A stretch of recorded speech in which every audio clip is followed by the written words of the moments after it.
Hola, buenas tardes a todos los que estáis al otro lado de la pantalla. Bienvenidos a este webinar que celebramos, promovido por el Consejo General de Enfermería, organizado por nuestro Instituto Superior de Formación Sanitaria ISPOS y con la inestimable colaboración de una compañía de bandera como es CeraVe, que lleva mucho tiempo acompañándonos en estos webinars de dermatología que la verdad es que arrasan, que siempre tienen un éxito de público. Hay hoy más de 2.000 inscritos.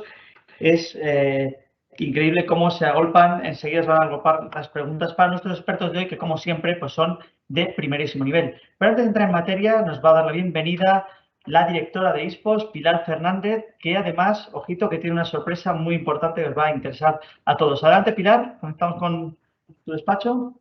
Hola, buenas tardes a todas y a todos y feliz año nuevo, porque es el primer webinar del año 2023. Se trata de el primero, como te he dicho, de este año y aprovecho para deciros que estéis muy atentos a vuestros correos electrónicos porque este año está repleto de actividades y ya os avanzo muchas novedades que estoy segura os van a interesar y aportar mucho profesionalmente. Inauguramos así el año, como os decía, y lo hacemos centrándonos en un problema que para muchos puede parecer menor y que, sin embargo, puede llegar a afectar de forma importante a la calidad de vida de quienes lo padecen. Me estoy refiriendo a la serosis, es decir, a la sequedad de la piel. Como ya sabéis, en esta jornada contamos con la colaboración de CeraVe, a quien de manera muy especial queremos agradecer su estrecha cooperación con nosotros en estos eventos. Este es el séptimo webinar que celebramos conjuntamente para hablar de cuidados dermatológicos y, como hemos podido comprobar una vez más, es un tema que despierta un gran interés. Una vez más, como ha dicho David, hemos superado las 2.000 inscripciones en este evento. Así que creo que tenemos motivos para estar satisfechos. Y para estar a la altura de vuestras expectativas, como siempre, hemos invitado a tres expertas, en este caso, que nos van a hablar de la serosis desde distintas perspectivas. En primer lugar, intervendrá María Teresa Truchuelo Díaz, que es dermatóloga del Hospital Vitas de Arturo Soria de Madrid, Mónica Constumero García, que es enfermera del Centro de Salud de Monterrozas de Madrid, y Mercedes Abarquero Cerezo, responsable de comunicación científica de CeraVe. En sus intervenciones nos hablarán de a quiénes afecta la serosis y, si bien es cierto que es un problema que encontramos sobre todo en las personas mayores, no es así exclusivamente. Bebés, adolescentes, mujeres en la menopausia pueden verse también afectados por la sequedad de la piel. En ocasiones va asociado a patologías tan frecuentes como la dermatitis atópica o determinados medicamentos que, como veremos más adelante, son de uso habitual. El número de personas afectadas por la serosis es, por tanto, muy elevada y es por ello que, como enfermeras, debemos estar formadas tanto en la detección como en su manejo. Muchos pacientes, sobre todo los mayores, tienden a no consultar por este tipo de problemas y, de alguna forma, a conformarse. Debemos ser proactivos y detectar estos casos para ayudarles a mejorar su calidad de vida. Veremos que no es un problema menor, que tenemos aquí un amplio campo de actuación. Además, hoy queremos aprovechar este encuentro para presentaros la segunda edición de En la piel de la enfermera. Esta iniciativa, puesta en marcha entre el Consejo General de Enfermería y CeraVe, tiene un doble objetivo. De un lado, promover vuestro liderazgo como enfermeras y enfermeros, y de otro, mejorar la calidad de vida de los pacientes a través del cuidado de la piel. Ya os avanzo que está abierta la convocatoria y que tenéis hasta el 15 de marzo para presentar vuestros proyectos. El premio es de 6.000 euros que irán destinados a la puesta en marcha de este proyecto. Os dejo un vídeo en el que se dan las claves de esta iniciativa.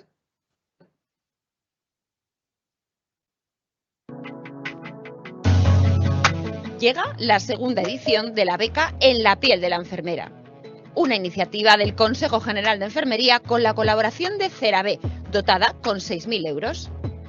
El objetivo, promover el liderazgo enfermero en el desarrollo de proyectos que busquen la mejora de la calidad de vida de los pacientes a través del cuidado de la piel. ¿Quieres participar? Estas son las claves. Todos los proyectos deben estar liderados por una enfermera o enfermero y pueden acompañarte otras enfermeras y profesionales sanitarios. Además, la convocatoria está abierta a todas vosotras, independientemente de vuestro ámbito de trabajo, atención primaria, hospital, entorno sociosanitario, laboral o escolar, entre otros. Y el proyecto puede desarrollarse dentro o fuera de tu centro de trabajo, por ejemplo, desde fundaciones o asociaciones. El proyecto ganador recibirá 6.000 euros, que serán destinados a su puesta en marcha. Como en la anterior edición, el proyecto puede ser inédito o ser la extensión de una iniciativa ya existente. El jurado valorará el impacto en la calidad de vida, la repercusión social y la originalidad del proyecto, entre otras características. Los proyectos se presentarán mediante el formulario que encontrarás en nuestra web, junto a las bases, y deberán enviarse a la siguiente dirección: instituto@consejogeneralenfermería.org, indicando en el asunto segunda beca en la piel de la enfermera. Importante, tienes hasta el 15 de marzo incluido para enviarnos tu candidatura. Y recuerda que 6.000 euros pueden ser tuyos para tu proyecto. Bueno, pues sin más, os invito a participar en esta beca porque, creedme, es una gran oportunidad que además contribuye a visibilizar nuestra profesión, y todos sabemos lo importante que es en estos momentos que vivimos.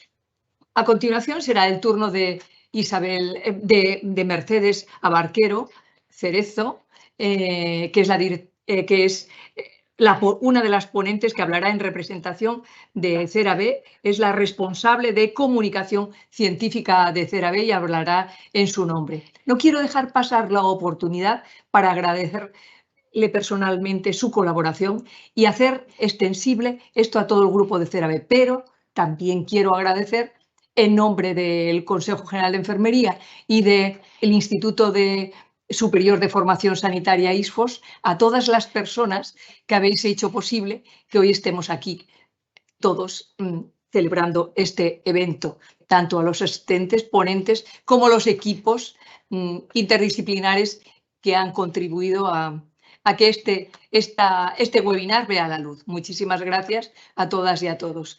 Tiene la palabra Mercedes Abarquero Cerezo.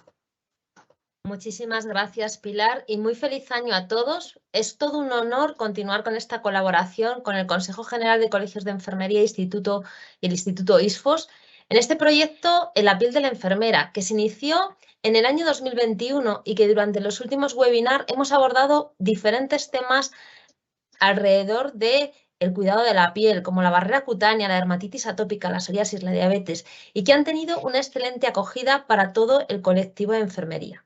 Agradecer a todos vosotros la involucración y, por nuestra parte, mucho orgullo de ver cómo podemos apoyar a vuestro colectivo en la formación y el desarrollo profesional para mejorar el consejo y el acompañamiento al paciente en estas afecciones cutáneas.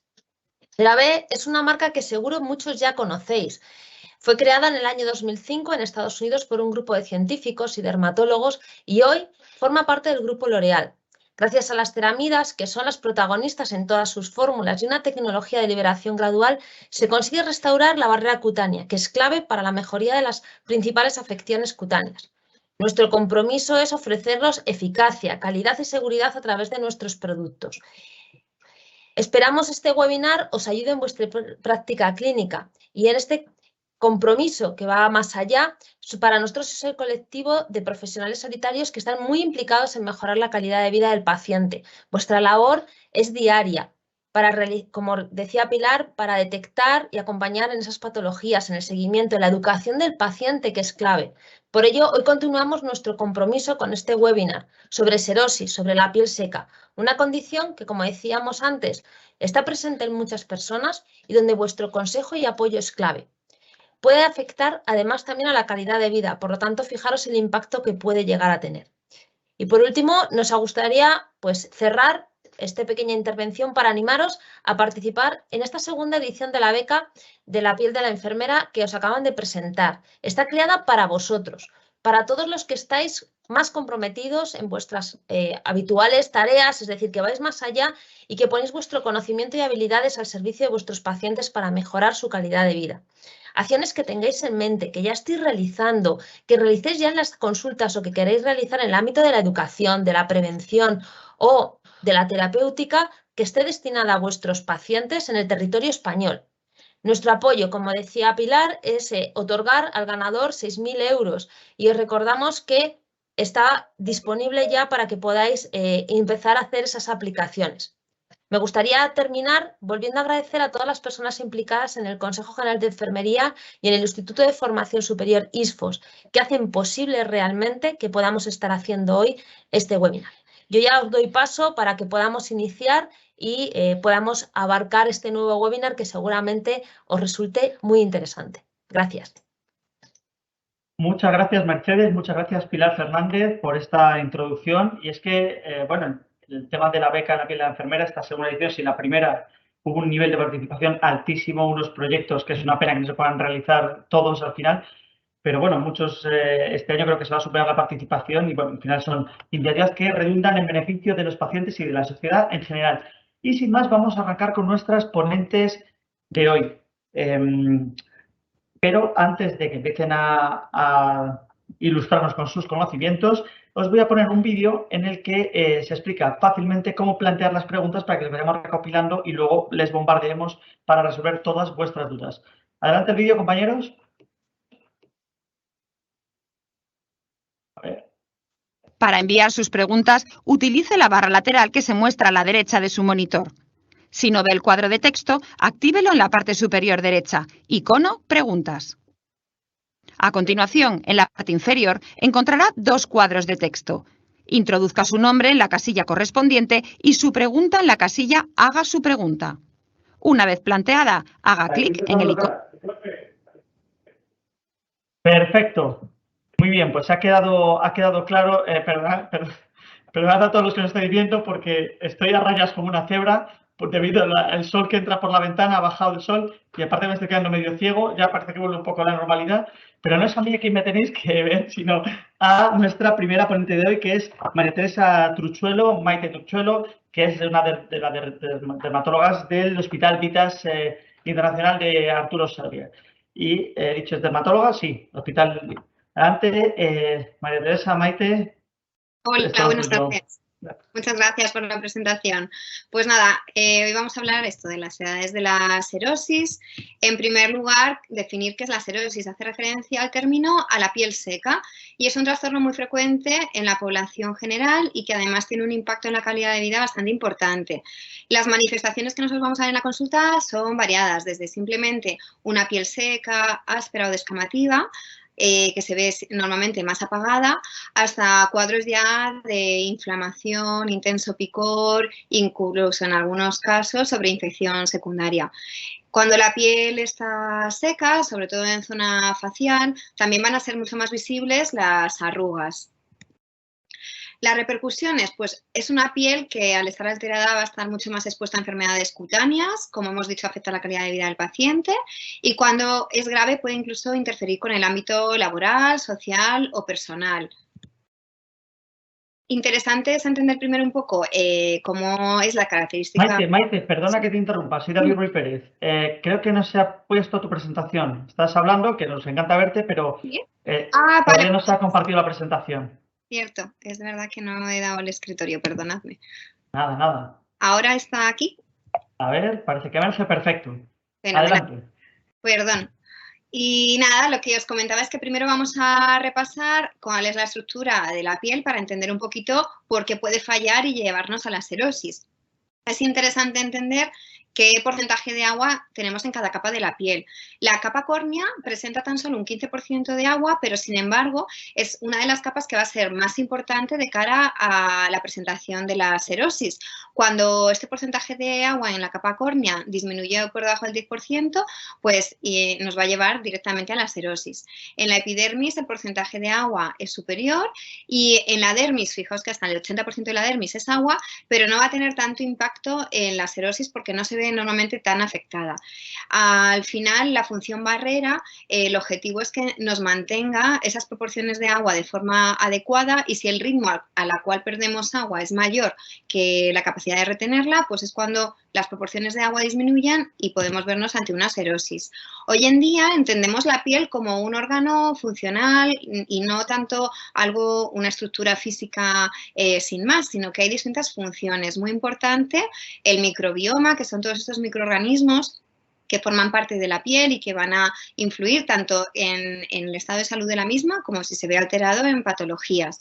La capa química, formada por distintos lípidos, el factor humectante que ahora veremos, la capa física, que son eso sí ya pues las células, los corneocitos, los lípidos, los queratinocitos, y la capa inmune, que son las células más inmunológicas, células presentadoras de antígeno, que también es importante que todo funcione bien en este engranaje para que esa función de barrera cutánea se vea bien mantenida.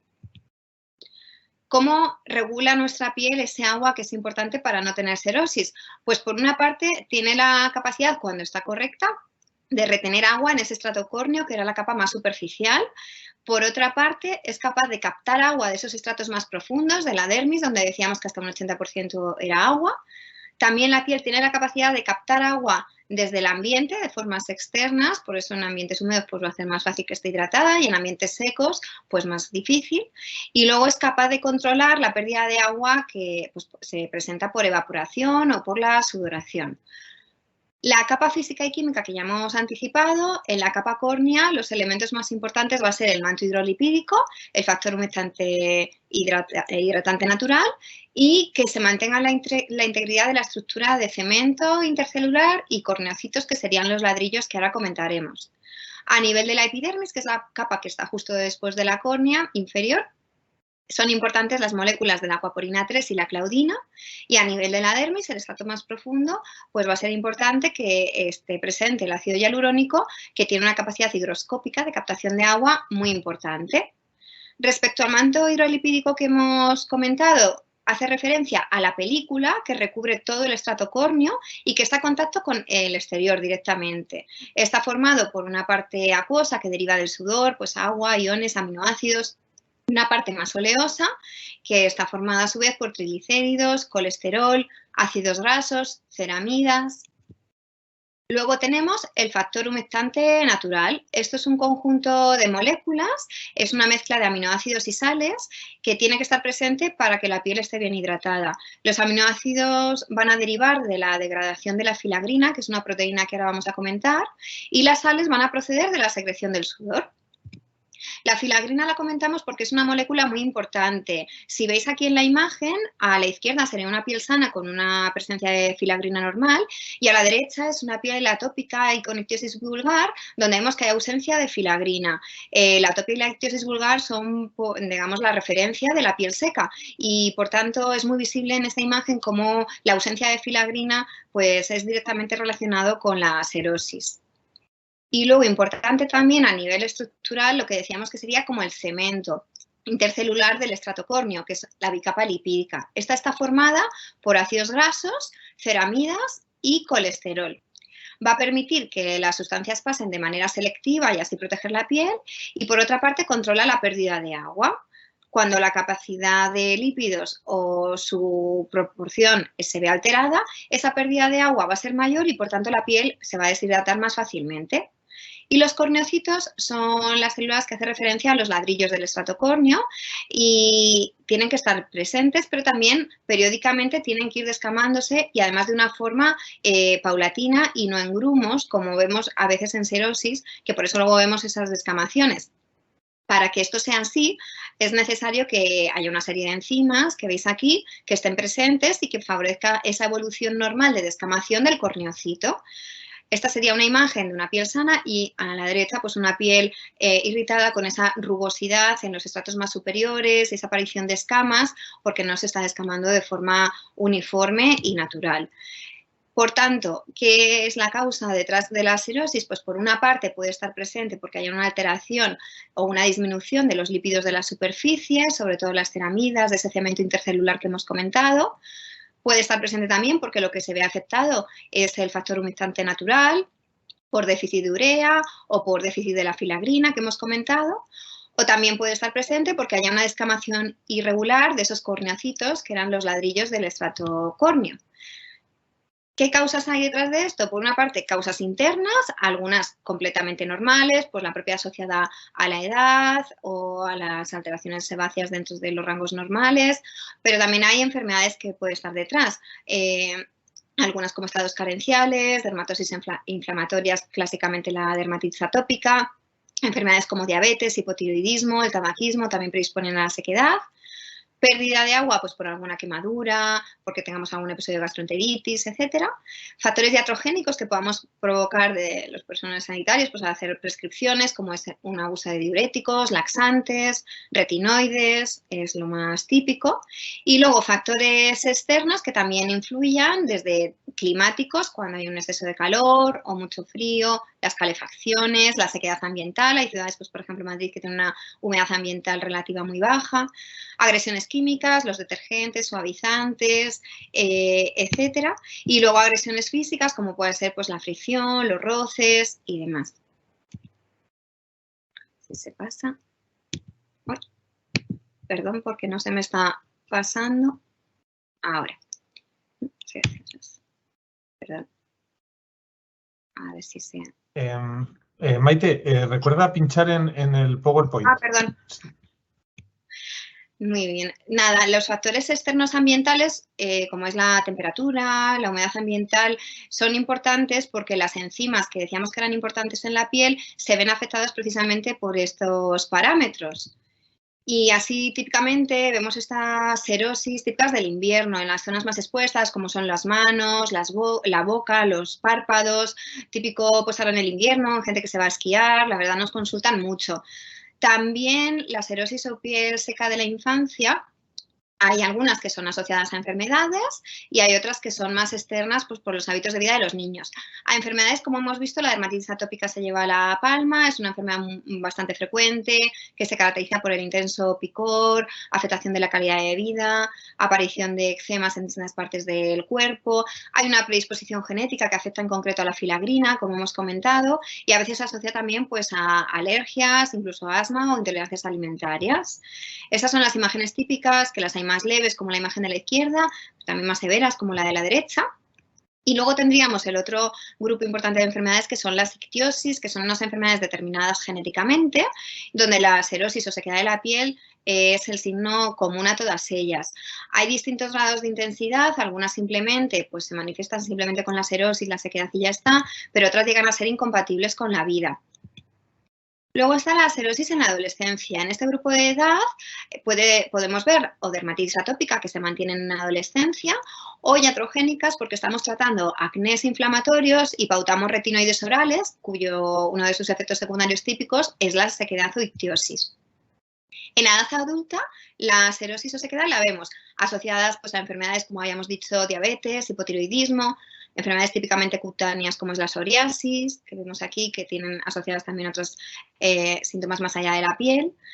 Luego hay causas externas pues, típicas de ciertos trabajos, pues, por ejemplo, el personal de enfermería, como el lavado tan frecuente de manos es bastante típico, la dermatitis también de la ama de casa, precisamente por también ese lavado frecuente de manos, o bueno, ciertos grupos particulares de trabajadores que tienen contacto con algunos alergenos. Y luego estarían las iatrogénicas, que quizás es interesante porque se conocen poco, pues pueden ser los retinoides que hemos comentado de la adolescencia, a veces también se usan en edad adulta porque haya acné de la mujer adulta, o incluso como anti-aging fuera de indicación también se prescriben en ocasiones. Y luego fármacos que se usan muy habitualmente, como son los diuréticos, pues como hipotensores, laxantes, estatinas para el control del colesterol, y que son fármacos todos ellos muy usados, muy frecuentemente usados, y a lo mejor no somos conscientes de que pueden influir en la cirrosis. Y luego estaría el paciente oncológico, que por sus tratamientos específicos, pues también muchas veces nos van a consultar por estos problemas. En la menopausia hay una cirrosis o sequedad de la piel típico asociado a la edad, porque la disminución de los estrógenos va a hacer que la piel se reseque más. Y bueno, como iatrogénica, pues a lo mejor los protocolos antiedad, hay muchos que asocian retinoide, que aunque sea tópico, pues una de las características en algunas ocasiones, sobre todo cuando se está empezando el tratamiento, puede ser precisamente esa sequedad. Y ya en la edad más anciana, la cirrosis es algo muy, muy frecuente porque los niveles de filagrina cada vez van siendo menores y fijaos que hasta un 75% de los mayores de 75 años pueden tener cirrosis, lo cual es una proporción muy, muy elevada. Es una de las causas más frecuentes de picor en este rango de edad y lo tenemos que tener presente. Generalmente empieza por las piernas, pero luego esa cirrosis se puede extender a otras partes del cuerpo. Y también en esta edad es típica como iatrogénica, pues fármacos, por ejemplo, para el tratamiento del Alzheimer, como es la ribastigmina, pues son fármacos que producen específicamente bastante cirrosis. Es importante también comentar que esto, bueno, pues tiene solución y si uno hace una buena rutina hidratante, por ejemplo, en este estudio se veía como aplicando una buena crema hidratante que combinaba pues ceramidas, pues vemos colesterol, vemos como aplicándola 2 veces al día durante un mes, somos capaces de ver cambios estructurales y en la función de esa piel. Cuando nosotros recomendamos al paciente serótico que se hidrate, lo que vamos a intentar buscar es corregir esos niveles de lípidos fisiológicos que teníamos en piel sana e intentar incrementar o mantener el nivel hídrico en esa capa córnea. El tratamiento nos lo va a comentar Mónica más detalladamente, pero lo que vamos a buscar es la rehidratación epidérmica restaurando esa barrera mediante la aplicación de lípidos similares en composición a la de nuestra piel. Aliviar el picor va a ser también otro de los objetivos y lo solemos dividir en una serie de cuidados generales y específicos que os comentará ahora Mónica en detalle. En cuanto a los cuidados específicos a nivel tópico, simplemente detallar que vamos a buscar activos que penetren rápidamente y que además puedan actuar desde el interior de la epidermis para estimular esas vías de producción de lípidos de dentro hacia afuera propios de la piel. Generalmente lo que más nos gusta son estos productos que combinen tanto agentes pasivos como agentes activos en un mismo producto.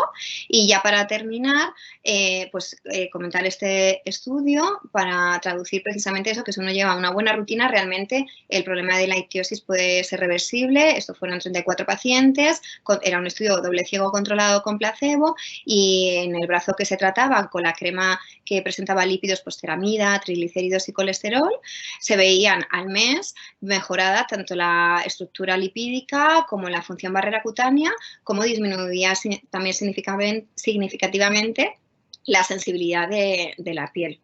Así que nada, simplemente recordar pues esto, que la ictiosis bien tratada pues tiene su solución.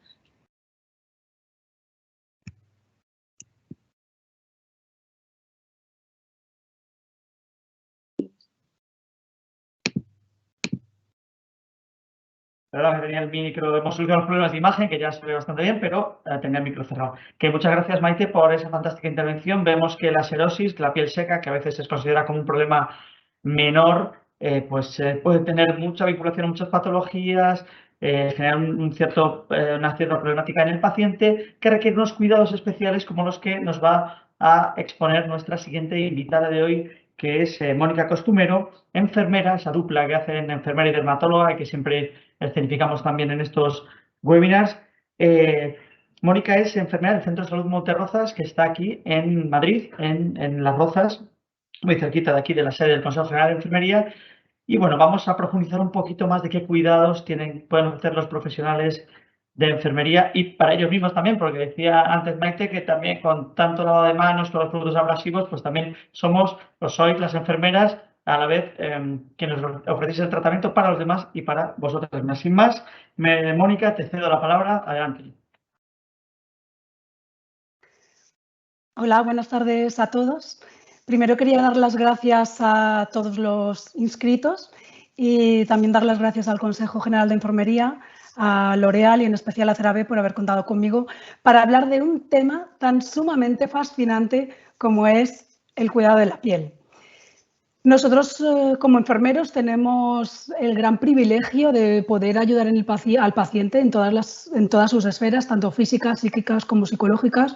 Y uno de los cuidados con los que podemos cambiar la vida del paciente es precisamente con los cuidados de la piel. Podemos cambiar su calidad de vida, pacientes con problemas dermatológicos, que con unos simples cuidados podemos mejorar tanto su calidad de vida. Nosotros, como decimos, tenemos la capacidad, el gran superpoder de cuidar al paciente en todos sus ámbitos y cuidamos absolutamente de todos sus órganos. Cuidamos de su corazón, de su estómago, de sus riñones, pero no nos debemos de olvidar también de cuidar la piel, que la piel es otro órgano y, de hecho, el órgano más grande que tiene el cuerpo humano. Y ya nos ha contado Maite todas las funciones tan importantísimas que desempeña justamente este órgano como es la piel. Por lo tanto, debemos de cuidarle. Y algo muy importante, este webinar se llama Las edades de la piel seca, pero quiero recalcar que cuidar la piel no tiene edad. Cada edad tiene un problema de piel muy diferente, tendremos que saber adaptarnos a esa edad, a esa problemática, a cada tipo de paciente, pero cuidar la piel no tiene edad. La piel debe de cuidarse desde que el niño nace hasta que se produce el exitus en la edad anciana, que es lo deseable. Por lo tanto, nosotros tenemos que tener conocimientos para poder ayudar a esos pacientes en todas las edades, desde que nacen hasta que mueren. Y además la enfermera tiene esa capacidad. Y sabiendo, como han comentado ya, que la psoriasis es un problema muy importante a nivel mundial, es una de las afecciones dermatológicas más frecuentes, afecta al 50% de la población general a nivel mundial, pero también han comentado, Maite, que en los pacientes mayores de 75 años la afectación es más del 75% de esa población. Por lo tanto, tenemos que estar preparados para ayudar a estos pacientes. Y como bien dijo Pilar también al principio, es raro que un paciente acuda a nuestra consulta o se coja una cita para comentarnos que tiene la piel seca.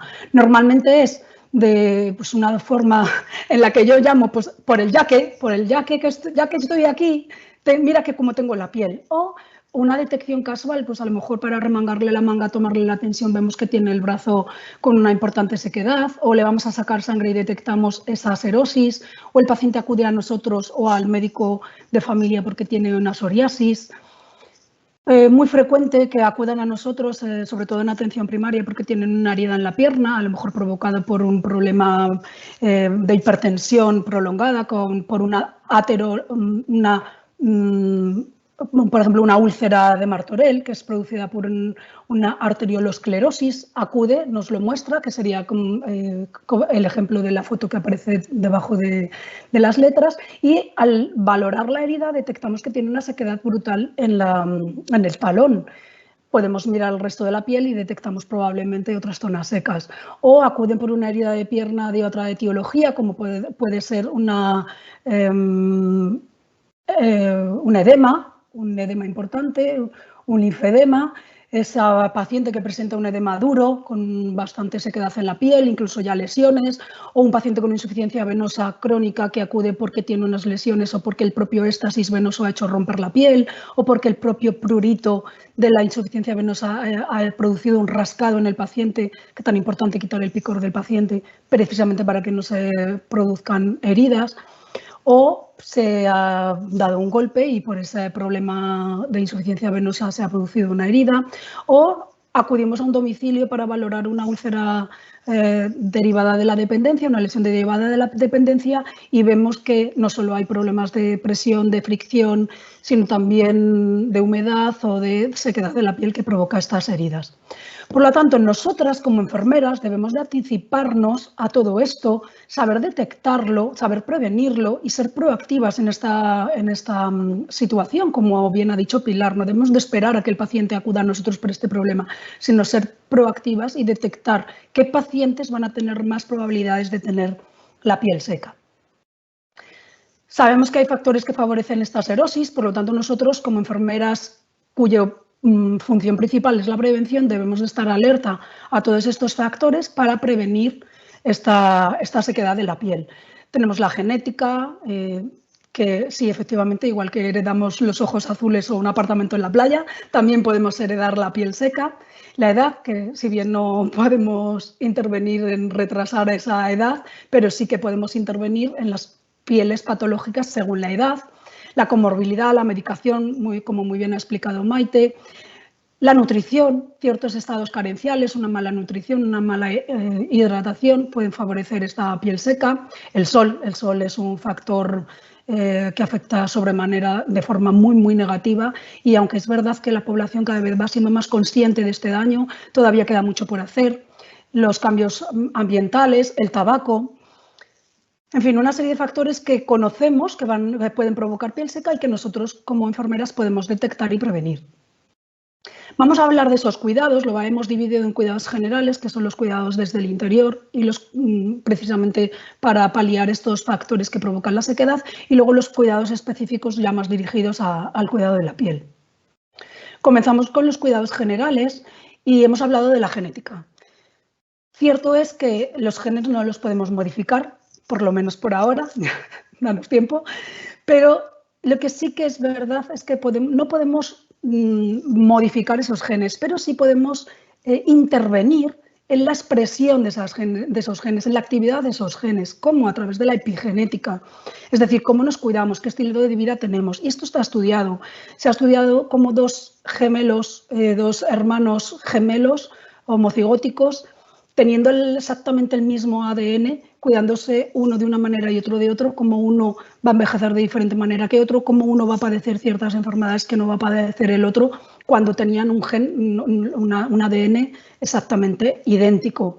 Pues precisamente por eso, porque es muy importante cómo se cuide la persona para desarrollar o no diferentes patologías. Y la piel al final no es diferente. Sabemos que existen genes responsables de la producción de humedad, de la elasticidad, de la capacidad antioxidante, y en concreto la piel seca puede deberse a una alteración en la expresión del gen que codifica la filagrina, que la filagrina ya nos ha hablado Maite, esa proteína que ejerce un papel importantísimo en la hidratación de la piel y que además se ve más afectada con la edad. Por lo tanto, nosotros no podemos cambiar esos genes, pero sí podemos modificar esa epigenética, como el paciente debe de cuidarse para no tener este problema de sequedad de piel. La edad, igual, nosotros no podemos intervenir en la edad, desgraciadamente esto no se ha conseguido todavía, pero sí lo que podemos hacer es adaptarnos a la edad del paciente para enseñarle a cuidar su piel. Cuando un niño nace, los padres tienen clarísimo que tienen que hidratar su piel. De hecho, antes de nacer ya tienen su kit preparado de higiene con su limpiador muy cuidadoso, su crema de bebé. Y todos tienen claro que tienen que hidratar al bebé, sobre todo cuando este bebé tiene problemas como dermatitis, ictiosis, que ya nos ha hablado la doctora. Pero no sé muy bien por qué esa intensidad de cuidado de la piel, a medida que el niño va creciendo, pierden ese interés por cuidar su piel, dejan de hidratarle, dejan de tener esa importancia que tienen cuando son bebés. Ya nos digo cuando el niño es más grandecito que esa aplicación de esa piel depende de ellos más que de sus padres. Los niños pierden totalmente ese interés. Por lo tanto, tenemos que estar encima de los padres para que comprendan que la piel tiene que ser hidratada también aunque el niño sea más grande, sobre todo si hace deportes de agua, si tiene una intensidad en su sudoración, pues hay que reponer todo ese agua perdida. Cuando el niño es adolescente o la niña es adolescente, generalmente acuden a nosotros porque tienen acné. Pocas veces nos cuenta que tienen la piel seca, pero es que este acné suele ir asociado a una piel también muy deshidratada. Muchas veces es porque están utilizando productos demasiado astringentes, jabones secantes para paliar ese acné. Otras veces puede ser por los tratamientos que se han prescrito, como las toallitas con antibiótico, el peróxido de benzoilo, los beta-hidroxiácidos como el ácido salicílico, que al final producen sequedad. Por lo tanto, ya el médico ha hecho su función de prescribir esos tratamientos específicos, pues ahora nosotros tendremos que prescribir esos cuidados a esa piel que se está deshidratando por el tratamiento. Pues una limpieza no tan astringente, una hidratación posterior a los tratamientos adecuada y sobre todo fortalecer la importancia que sea un cuidado diario, constante y continuo. A medida que la persona va avanzando en edad, nos podemos encontrar que con la edad se va perdiendo ciertas sustancias de la piel como el colágeno, la elastina, el ácido hialurónico. Debemos de reponerlo. Las ceramidas suele perderse también con la edad. Nosotros debemos de reponer esas sustancias perdidas con la edad. También está una palabra que se ha puesto muy de moda en la pandemia, el mask acné, que sería el acné provocado por la mascarilla, que lo hemos sufrido muchos adultos. Pues tendremos que tener esa proactividad para cuidar de esta piel. Llegada la edad de la menopausia, esta menopausia ya lo ha contado Maite, las mujeres menopáusicas pierden también mucha hidratación en la piel, pierden mucha grasa, lo que llamamos lipoatrofia. Debemos de estar pendientes en cuanto se aproximen a esa edad, ser proactivos y si vienen a la consulta por cualquier otro motivo, investigar sobre el protocolo de la menopausia, investigar sobre estos problemas de piel e intentar ayudarlas. También otras veces en esta edad, como ha dicho la doctora también, puede ser por tratamientos antiedad, muy típico los retinoides, el retinol, el ácido retinoico, que al final provocan mucha sequedad, sobre todo en el inicio, cuando se está produciendo esa retinización, se produce mucha sequedad, entonces nosotros tenemos que ayudarle con esa hidratación. También otros productos antiedad como los alfa-hidroxiácidos, el ácido glicólico, que también al principio produce mucha sequedad hasta que se acostumbra, el ácido láctico, en fin, tenemos que estar pendiente de qué se pone la persona en la piel para poder ayudar con esa hidratación. Y luego ya llegado a la edad anciana, la persona mayor, el mayor problema que tiene, lo hemos dicho, es esa sequedad del 75% de los mayores de 75 años, tiene mucha sequedad en la piel. Estamos hablando de una piel muy frágil, muy vulnerable a ciertas infecciones, a ciertas lesiones, por lo tanto aquí tenemos que dar mucha importancia al cuidado de estos mayores. Y aquí nos encontramos una barrera sobre todo en el anciano hombre, porque normalmente a esta edad relacionan las cremas con las mujeres y piensan que es que los hombres no se pueden hidratar. Afortunadamente ya en las generaciones venideras ya se lo tienen súper integrado y ya se ha integrado en cuanto a que las cremas no tienen sexo. Pero sí que es verdad que en estas generaciones les cuesta un poco comprender que los hombres se pueden echar crema, con lo cual tendremos que insistir, hombres o mujeres, pero principalmente son quizá más necesitados los hombres en la importancia de hidratarles para que no tengan heridas, sobre todo en heridas de pierna que curan tan mal a esta edad, sobre todo si tienen algún factor vascular añadido, venoso o de hipertensión. También las enfermedades que favorecen esta sequedad, ya las ha comentado la doctora Maite, y los medicamentos, pues tendremos que conocer estas enfermedades y estos medicamentos para poder adaptarnos a sus cuidados. Y la profesión, también se ha comentado, profesiones que tienen mayor sequedad en la piel, como los profesionales sanitarios, los mecánicos, los albañiles, o sequedad corporal, como por ejemplo los profesores de natación o los deportistas, los nadadores. Tendremos que adaptarnos a esta situación. Fijaos qué tan importante es conocer a nuestros pacientes, incluso en qué trabajan, es importante. La alimentación, algo fundamental, la hidratación, beber agua. Y tenemos que dejar de decir esa frase tan manida ya de hay que beber 2 litros de agua al día, porque no es cierto. Hay que beber la cantidad suficiente que necesita cada persona y adaptarla a cada necesidad de esa persona. No necesita lo mismo una persona de 50 años que está picando piedra en la carretera a 40 grados a la sombra que lo que va a necesitar una persona de su misma edad que trabaja en una oficina sentado con un ambiente y un calor totalmente controlado.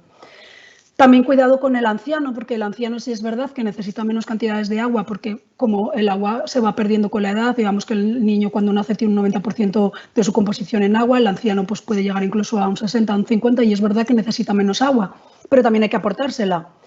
Y lo más importante del anciano es que suele tener esa sensación de sed abolida.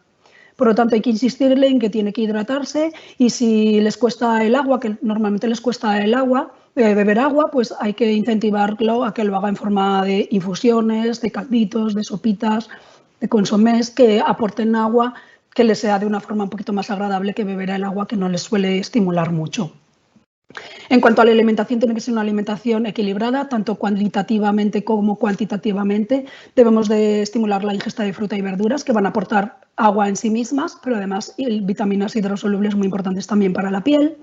Debemos de incentivar el consumo de grasas insaturadas, grasas saludables, porque al final no solo aportan esas grasas importantísimas que se van perdiendo con la edad, sino también vitaminas liposolubles muy importantes para la piel.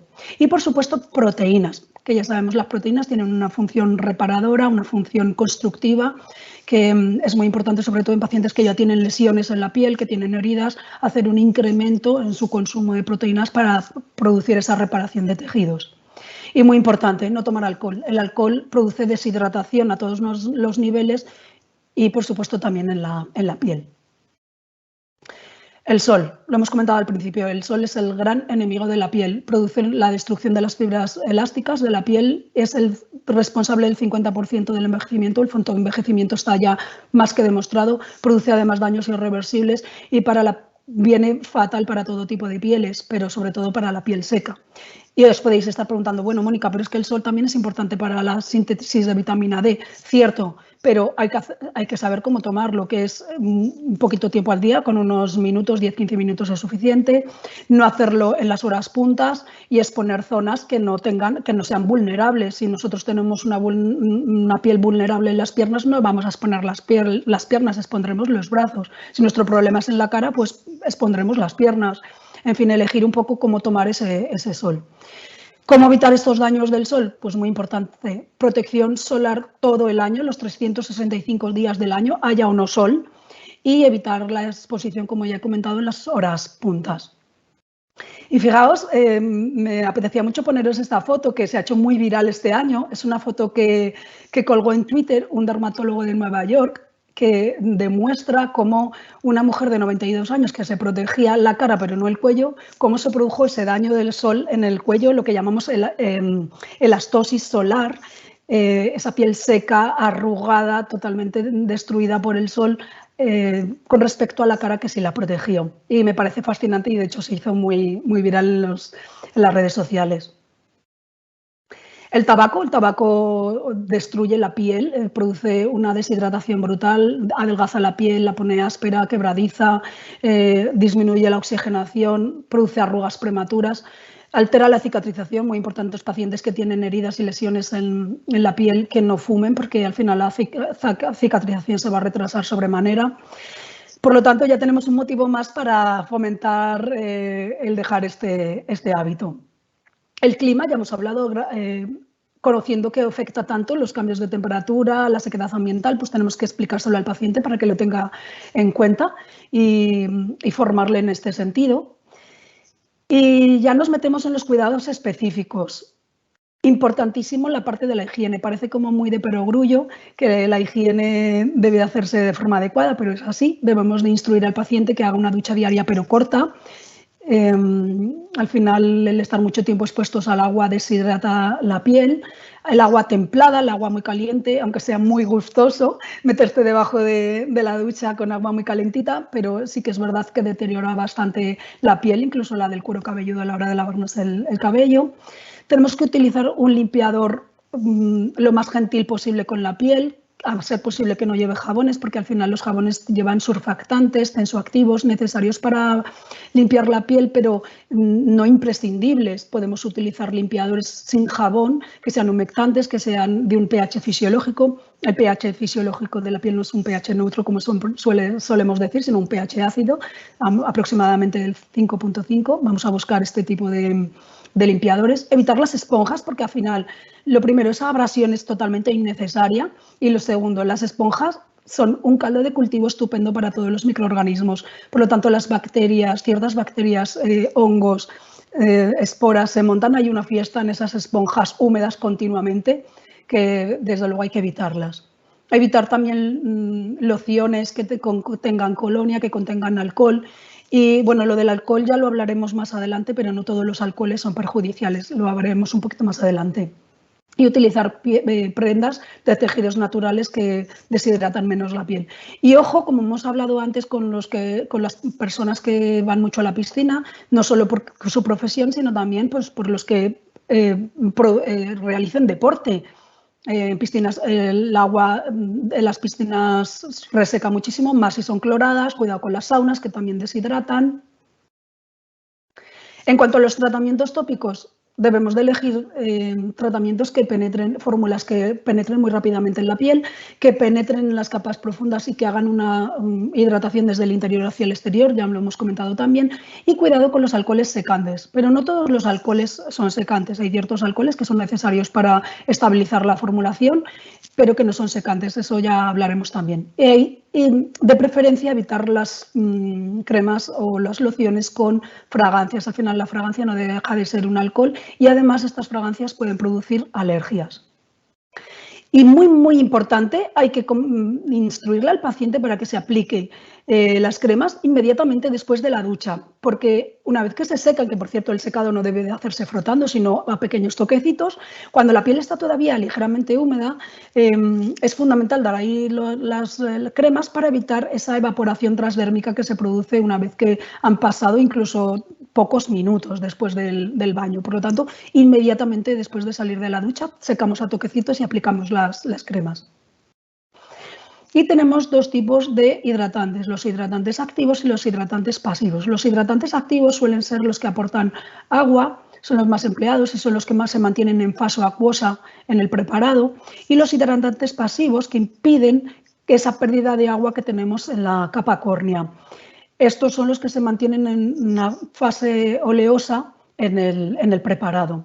Y os estaréis preguntando, ¿y cuáles son mejores? ¿Hidratación activa o pasiva? Pues comentaremos que lo ideal es combinar los dos. De hidratantes activos importantes tenemos humectantes muy frecuentes como es la glicerina, el polietilenglicol, que son los más utilizados. En cuanto a hidrocaptadores tenemos los más frecuentes la urea, el pantenol. Y luego los lípidos, tenemos que reponer esos lípidos perdidos con siliconas, ceras, aceites y otras sustancias como el colágeno, la elastina, el ácido hialurónico que va perdiendo en la piel. En cuanto a hidratantes pasivos, tenemos la parafina, las ceras de los más utilizados, triglicéridos, colesterol, lípidos como las ceramidas, los fosfolípidos y otras sustancias que van a hacer que nuestra piel capte agua y no la pierda. Y como decimos, lo ideal es utilizar un producto, una formulación que combine tanto agentes activos como agentes pasivos. Y muy importante para enfermería, a la hora de elegir un dermocosmético para recomendar al paciente, tenemos que utilizar ciertos parámetros que no debemos de bajar de calidad. Uno es que tengan evidencia científica. Para mí es importantísimo y debe ser para todos que todo lo que pongamos en el paciente tenga una evidencia científica probada, que haya estudios sobre ese producto en el cuidado de la piel. Después tenemos que buscar que tenga una eficacia demostrada para lo que queremos tratar en concreto. Es decir, puede ser muy bueno para algo y está demostrado, pero a lo mejor no está demostrado para otra cosa, con lo cual nosotros tenemos que elegir el que verdaderamente esté demostrado para esa patología. Y muy importante, que tenga una tecnología innovadora.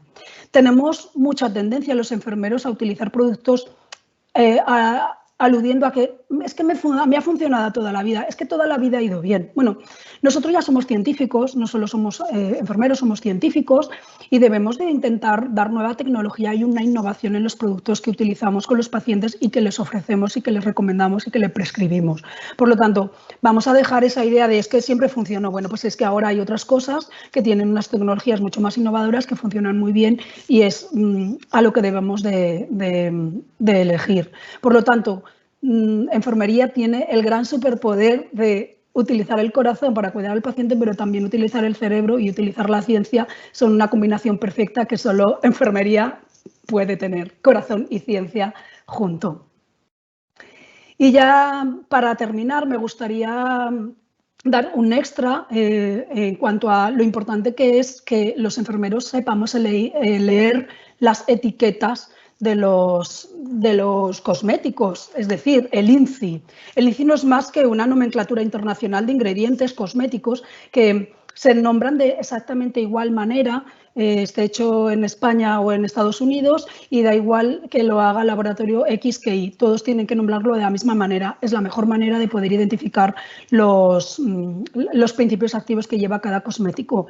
Y os pongo este ejemplo. Este es un INCI de una crema hidratante que evidentemente no nos podemos aprender todos estos nombres porque no somos formuladores y no nos dedicamos a ello, pero sí por lo menos saber identificar algunos compuestos, algunos activos, igual que a un paciente le enseñamos a leer etiquetas de los alimentos para identificar si tienen más o menos sal, más o menos grasas saturadas o más o menos azúcar. Esto es lo mismo.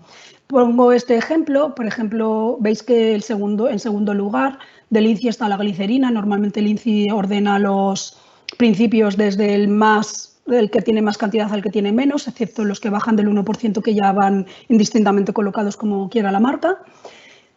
Y fijaos que esta en concreto tiene la glicerina en los primeros puestos, tiene otro más abajo, de mitad para arriba es importantísimo que tengan un hidratante activo como es la glicerina. Después fijaos que tenemos el sodio hialuronate, que no es más que es ácido hialurónico en formato de sal sódica. El ácido hialurónico, fijaos, no es que esté de los primeros y tiene un papel importantísimo, pero es que en pequeñitas cantidades es suficiente como para aportar esa hidratación que buscamos y ese ácido hialurónico perdido. Los alcoholes, hemos dicho que hay alcoholes secantes que debemos evitar, pero hay ciertos alcoholes que no son secantes, que todo lo contrario, pertenecen a los alcoholes grasos que en principio se utilizan como emulsionantes para emulsionar esa parte acuosa y esa parte grasa y que no se separen, pero también estos en concreto tienen una función emoliente, suavizante, protegen la piel, esto debemos de conocerlo. Fijaos también triglicéridos y colesterol, esas grasas, esos lípidos que pierde la piel que debemos de aportar. Ceramidas, que hemos dicho que cuanto más edad tiene el paciente, más ceramidas pierde. Bueno, pues es una manera de conocer lo que le vamos a recomendar al paciente. Y ya termino, que creo que me he pasado mucho de tiempo, diciendo que no hay pieles feas, sino pieles descuidadas. Muchísimas gracias. Muchas gracias, Mónica. Bueno, esto ha sido una clase magistral. Hemos tocado muchísimos palos, han salido muchos temas que van a fomentar la curiosidad y las preguntas. Y tengo que comentar varias cosas antes de dar paso a nuestra tercera ponente, Mercedes Abarquero.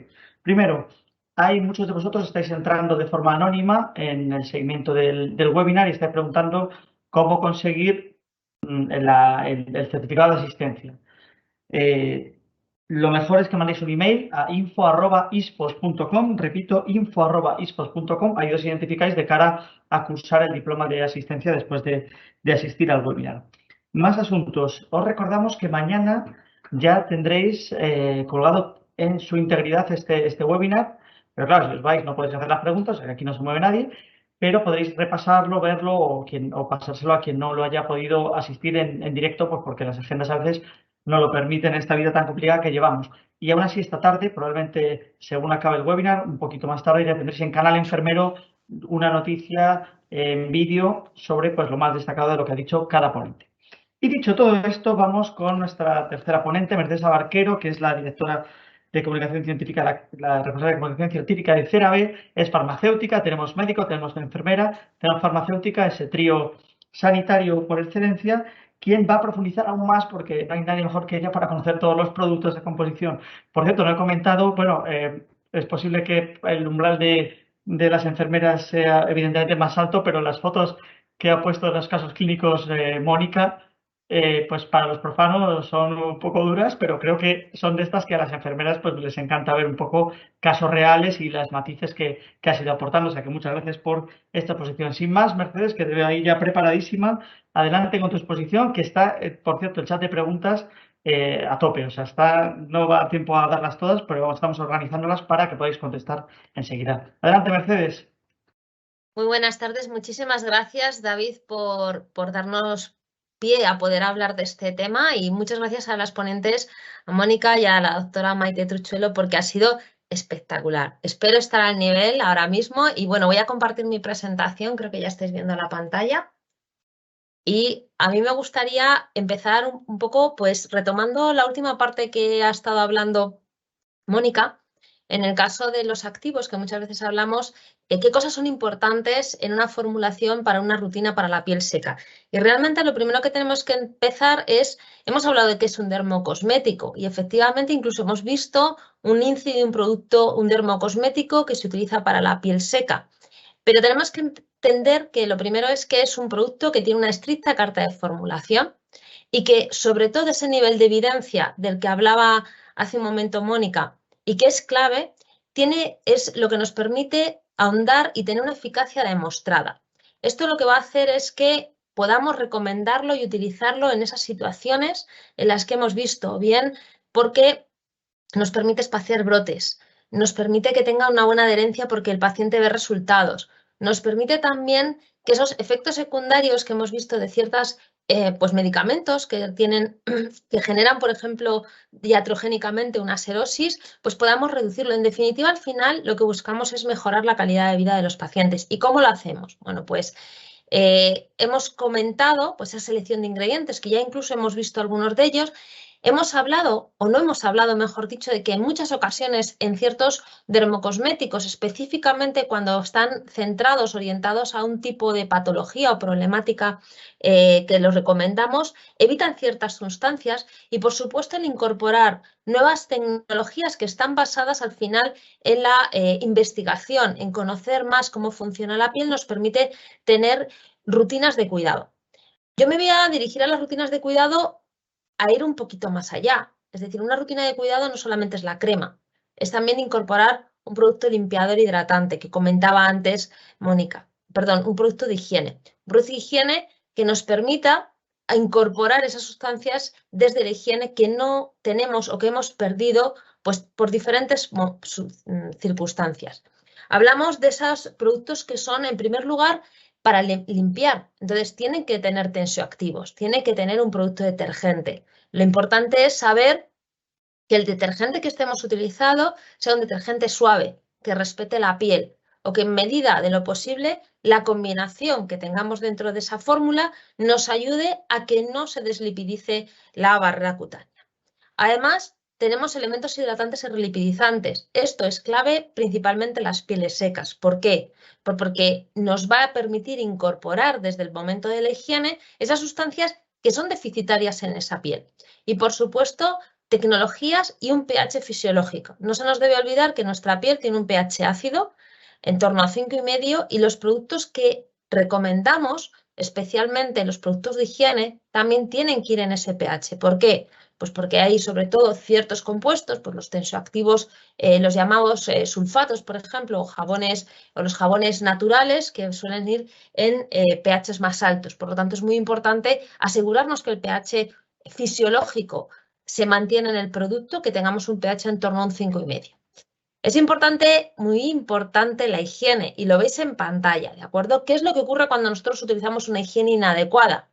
Pues lo que puede ocurrir es que cuando el surfactante, es decir, el tensioactivo, la sustancia que limpia, no se elimina de la superficie, es decir, se aclara mal por un lado, o, por ejemplo, es demasiado intensa, puede interaccionar con las sustancias que tenemos en la capa córnea, y ahí hablamos de filo hidrolipídico, hablamos de esa capa córnea más externa, y puede modificar esa función barrera y hacer que se incremente, podríamos decir, el cemento y los lípidos del estrato córneo.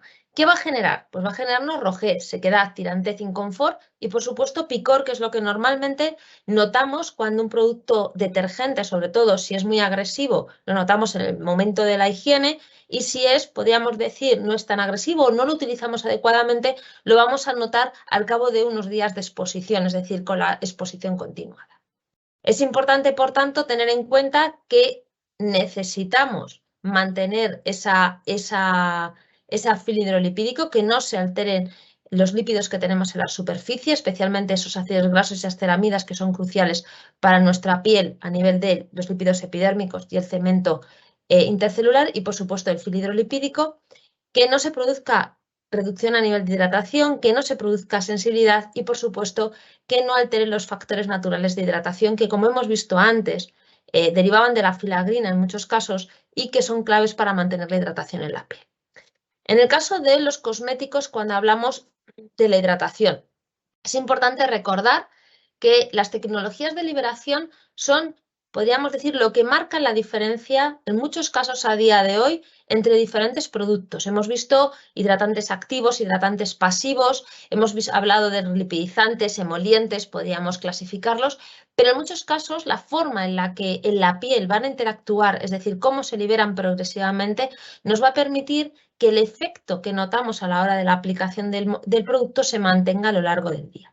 Y es que es importante tener en cuenta que cuando hablamos de las ceramidas, por ejemplo, vemos que hay una reducción en la cantidad de ceramidas cuando tenemos ciertas patologías y que son esenciales para mantener nuestra piel, pero que los sistemas de difusión, como la tecnología multivesicular, nos permite y nos garantiza tener 24 horas de hidratación. Y a mí me gustaría compartir con vosotros un estudio súper interesante que se ha realizado y es el último que tenemos con una rutina en la que se incorporan ceramidas dentro de la fórmula tanto del producto de higiene, que es un Syndet, es un producto lavante al agua, que no hace espuma, pero sí que incorpora esos tensioactivos para limpiar adecuadamente, respetar la barrera cutánea y además incorpora ceramidas. Y por otro lado, la aplicación diaria también de al menos una vez de la crema que incluye ceramidas. En este caso, lo que vemos, si son los resultados, si veis el póster que se publicó en el último Congreso Español de Dermatología Estética y Terapéutica del GEDET, en el que, bueno, pues podéis ver los resultados en la escala EVA, es una escala analógica visual para la serosis. Entonces, lo que vemos en personas con serosis, como al cabo del mes de tratamiento se reduce la sequedad, vemos una mejoría muy significativa, más del 60% del eritema se ve reducido, la rugosidad, la descamación, el prurito, el escozor y fijaros incluso el dolor que nota el paciente. Vemos que prácticamente se elimina. Como veis, podemos hablar de que realmente somos capaces de mejorar la calidad de vida de esos pacientes.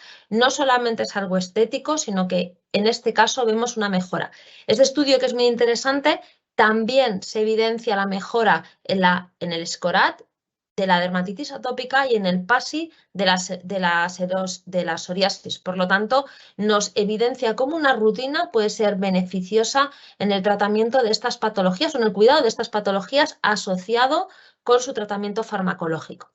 Además, está evidenciado cómo el uso de las ceramidas, la tecnología MUVE, nos mejora los síntomas de la dermatitis atópica y en este caso vemos también cómo en este estudio se busca ese efecto a nivel de la sequedad, a nivel del craquelado, del picor y de los síntomas de la dermatitis atópica. Y en el nivel de, podríamos decir, de seguir buscando pues esa evidencia científica, en este caso es un estudio realizado en 30 hombres y mujeres con más de 70 años, que sabéis que nos encontramos con una alta población de serosis, y en este caso son personas, las 30 personas que teníamos son mayores de 70 años con serosis y descamación. Y lo que veíamos es que la aplicación diaria de una rutina de cuidado con un limpiador con ceramidas y una crema con ceramidas nos permite reducir de una forma muy significativa, fijaros que estamos en torno a un 90%, la sequedad de la piel de los distintos signos. Y además veíamos que mejoraba su calidad de vida, es decir, que ya en la piel no les impedía sus actividades diarias, que al final pues es el día a día de esas personas. En resumen, a mí me gustaría pues, compartir con vosotros 4 claves muy sencillas para llevarnos a casa, que al final es que ayudar a restaurar la barrera cutánea, la serosis es la clave, y que los productos de higiene y cuidado tenemos que elegirlos adecuadamente, que estén adaptados específicamente y que tengamos resultados y evidencias clínicas para poder, podríamos decir, recomendarlos con seguridad y sobre todo con que el paciente va a notar los resultados. Que los emolientes al final habéis visto que son una terapia muy eficaz para mejorar visiblemente ese aspecto de la piel seca y que en muchos casos han demostrado que son el complemento eficaz en las manifestaciones atópicas de la piel y en otras manifestaciones de la piel.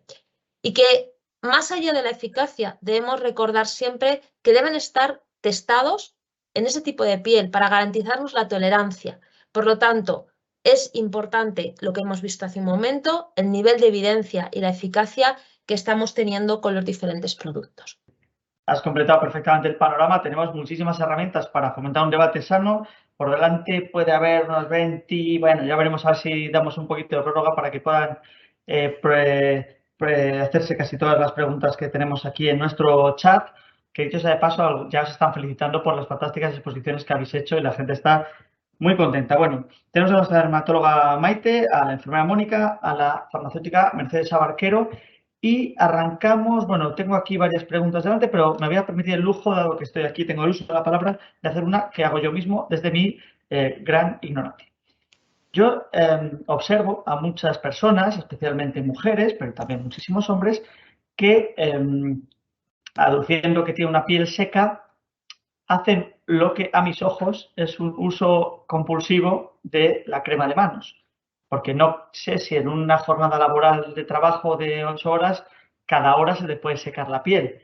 Y no lo sé si hay un componente psicológico en ese sentido y además el abuso y el uso inadecuado, ¿no? Cuando la piel está en condiciones perfectas, se sigue echando por una cuestión, ya digo, un poco psicológica, compulsiva, pues puede hacer que la piel tenga más dependencia de crema y al final entremos en una espiral donde no hagamos otra cosa en la vida que echarnos crema. Perdón por haberme saltado a todos vosotros, a las enfermeras que estáis viendo esto, pero es que no podía aguantarme. No sé quién queréis contestar. No, en principio, o sea, la piel no se hace dependiente de las cremas, en eso podemos estar tranquilos. Es verdad que lo que tú estás comentando puede ser también ya dentro de un hábito, pues que has generado un hábito de mucha aplicación. Bueno, pues a lo mejor esos son casos excepcionales, pero es más un tema de hábito de la persona.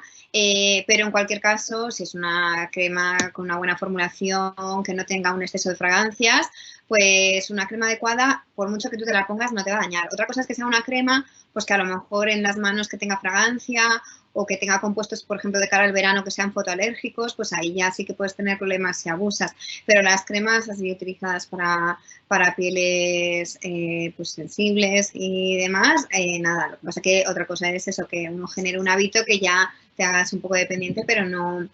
Pero vamos, mal, no, lo que pasa es que tampoco va a ser necesario. Al final, normalmente hay veces que nosotros decimos a los pacientes, les recomendamos una aplicación, normalmente se va a recomendar mañana y noche. En los casos incluso más extremos podemos recomendar incluso curas oclusivas, que consisten en que se aplica la crema y se envuelve en un film transparente durante un tiempo. Y en casos así también extremos les decimos a demanda, que ahí sí que es un poco según la necesidad, cuando el paciente detecte pues que tiene la piel tirante o que le moleste, o por ejemplo después de cada lavado de manos, donde sí que es cierto que cuando nosotros nos lavamos las manos pues la piel se deshidrata más, pues ahí sí que cada lavado de manos aplicar después una crema hidratante pues que sería lo correcto. Pero bueno, en cualquier caso, eso, si la crema es adecuada, mal, puedes estar tranquilo que no va a hacer. Perfecto. No sé si alguna de las dos compañeras quiere apostillar algo. David, yo solamente una cosa, porque muchas veces lo veo a la hora de que la gente cuando se aplica la crema de manos, ¿vale? Entonces, en muchos casos, principalmente el gran problema de sequedad lo tenemos en esta zona, ¿de acuerdo? Sobre todo ahora que llega el invierno, y yo lo que veo es que nos aplicamos la crema así. Masajeamos aquí, luego con lo que nos sobra ya nos lo ponemos. Bueno, pues lo primero hay que tener en cuenta que esta zona es mucho más impermeable, se absorbe menos. Por lo tanto, lo que estemos poniendo ahí, luego vamos a ir a todos los sitios cuando vayamos a tocar y vamos a tener la sensación de que muchas veces dices, es que la crema de mano me pringa. Bueno, pues que nos la estamos poniendo mal, ¿vale? Entonces, la crema de mano se aplica en esta zona, se trabaja con esto y con lo que me sobra ya, salvo que tenga un eczema en las manos, que ahí sí que tengo que trabajarlo de otra manera, me lo aplico. Pero para una sequedad normal, sobre todo pues de cara al invierno, que lo que más se nos seca es esta zona, que tengamos cuidado y que recomendemos esa aplicación que parece una tontería, pero muchas veces me tira esta zona y me la aplico en la zona que no es, ¿vale? Entonces, y genero al final muchas veces la de me tengo que estar reaplicando y reaplicando. Y luego, hay veces que la crema de manos, la formulación es importante también. Sistemas de liberación progresiva nos permiten mejorar el tiempo, vamos a decirlo así, de sensación de confort que tiene la crema. Y productos que a veces pues vemos que tengan muchos hidratantes, pero que hidraten de una forma muy, podríamos decir, inmediata, pero no aporten esa hidratación sostenida, nos pueden generar esa dependencia porque noto enseguida tirante, ¿de acuerdo? Y por eso reaplicamos. Entonces, hay veces que, voy a decirlo así, pues tenemos que buscar fórmulas a lo mejor un poquito más costosas, que no sean tan económicas, por ese tema, ¿vale? Muy bien, oído cocina, y todo esto de cómo aplicar la crema también lo reflejaremos, compañeros, tomamos nota en la infografía que luego vamos a ofrecer dentro de un tiempo con los consejos que han salido en este webinar. Bueno, hay una persona que nos dice, las personas de edad avanzada son menos propensas a beber agua, como bien sabemos, que lo ha comentado el tema de la hidratación, la ha comentado nuestra enfermera, Mónica. Dice, esto es un inconveniente para tener una hidratación adecuada. Dice, bueno, además de una hidratación externa por todas las cremas que puedan utilizar, ¿qué manera sería la más adecuada para asegurarnos esa hidratación interna que posteriormente se verá reflejada en la piel? Porque decíamos, los 2 litros de agua es un camelo, pero un poco qué consejos podemos dar para tener esa hidratación interna y sistémica, aparte de la tópica. Si me permitís, bueno, yo le he comentado ya que a las personas mayores les cuesta mucho beber porque tienen abolido la sensación de sed y lo que debemos de estimularles es a que lo consuman en otros formatos, como acostumbrarse a tomarse una infusión a determinadas horas del día o que fomentar las sopas, los caldos. Las frutas y verduras también aportan mucho agua, pues es la manera más segura de aportar ese agua, que tampoco necesitan muchísimo, pero sí que lo justo para estar bien hidratados a todos los niveles. Y no, sobre todo no solo se les deshidrate la piel, sino tengan una deshidratación generalizada, sobre todo en verano, que tantas muertes provoca una deshidratación en el anciano. Perfecto. Hablábamos de personas mayores, pues sabemos que 7 de cada 10 personas mayores tienen el problema de serosis, del que nos ocupa hoy en este webinar, y la gente pregunta concretamente pues, por ese colectivo. Aquí hay un caso concreto que dicen para la doctora Turchuelo, pero podría contestar quien quiera: serosis en las piernas en pacientes mayores de 70 años con heridas vasculares. ¿Qué tratamientos de hidratación aplicar en este caso concreto? Bien, pues entonces en ese caso tendríamos que diferenciar si es simplemente un caso de serosis, de sequedad y ya está, o si además tenemos lo que llamamos la dermatitis de estasis, que son ya los eczemas asociados a esa insuficiencia venosa. Entonces, si ya hay un eczema, es decir, está rojo, pica mucho y demás, está inflamado, incluso caliente de forma bilateral en las 2 piernas, normalmente solemos asociar ya un corticoide como antiinflamatorio asociado a esas medidas de hidratación. Y en estos casos lo que es muy importante, dado que la piel pues va a tener muchas heridas, ahí es más factible que haya una puerta de entrada para una infección bacteriana. Entonces, también en estos casos lo que es muy importante es vigilar, y si de repente una de las 2 piernas pues se hincha mucho más que la otra, o está muy caliente o duele mucho más, sospechar que puede haber una infección bacteriana asociada, y entonces ya les pautamos antibiótico como corresponda. Y siempre eso, las medidas de hidratación sería el pilar, pero si hay complicaciones asociadas, pues ya vamos tratando según lo que vayamos viendo. Y luego las medidas que se suelen recomendar, pues una vez que el cuadro está mejor, pues medidas de compresión, elevación de las piernas por encima del nivel del corazón cuando estemos en casa, masajes, a la vez podemos aprovechar, a la vez que nos aplicamos la crema hidratante, ejercitar pues algún masaje ascendente de distal a proximal, incluso pues en casos a lo mejor en los que les veamos que aplicar el masaje va a ser más complicado, derivamos a fisioterapia para que le ayuden precisamente a hacer esos masajes drenantes, etcétera, siempre y cuando no haya infección activa. Perfecto, queda contestada. Mónica, Me ¿parece que quiere apostillar algo? Aunque no era la pregunta dirigida hacia mí, me gustaría comentar justo la importancia de las medidas antiedema que ha comentado la doctora Maite, esas piernas elevadas, muy importante la compresión, terapia compresiva, que aunque los pacientes asustan cuando le decimos que tiene que ser de por vida y es así, quizá debamos de elegir una frase que sea menos impactante como de por vida, pero sí que es importantísimo convencerle en que no es solo en el momento en el que tiene la herida que necesita una compresión, que en ese caso se la ejerceremos nosotros mediante vendajes adecuados, pero después tiene que llevar unas medidas de compresión adaptada a la presión a su tolerancia, a su patología, mejor algo que nada, desde luego, si es que no tolera las medidas de compresión fuerte. Y esas medidas antiedema, mucha hidratación y, muy importante, llevar esa compresión para evitar las recidivas, porque es una enfermedad que es recidiva con muchísima facilidad. Y como muy bien sabemos las enfermeras son heridas que cuesta cicatrizar si no es con compresión. Perfecto, muchas gracias, Mónica. Bueno, esta seguro se puede responder con brevedad. La siguiente dice, ¿son aconsejables las esponjas desechables impregnadas de jabón para la higiene del anciano principalmente? Esas que te daban antes en los hospitales, ¿no? Sabéis a lo que me refiero, ¿no? Yo diría que no, porque llevan un jabón muy espumante, llevan muchísimos espumantes, muchos surfactantes que no son en absoluto necesarios, con lo cual yo diría que no. Y lo primero, que no es necesario frotar con esponja, aparte del jabón que lleva, que no es del todo recomendable. Ninguna de las 2 cosas, ni el jabón que lleva ni la esponja. ¿Alguien defiende la teoría de que son buenas?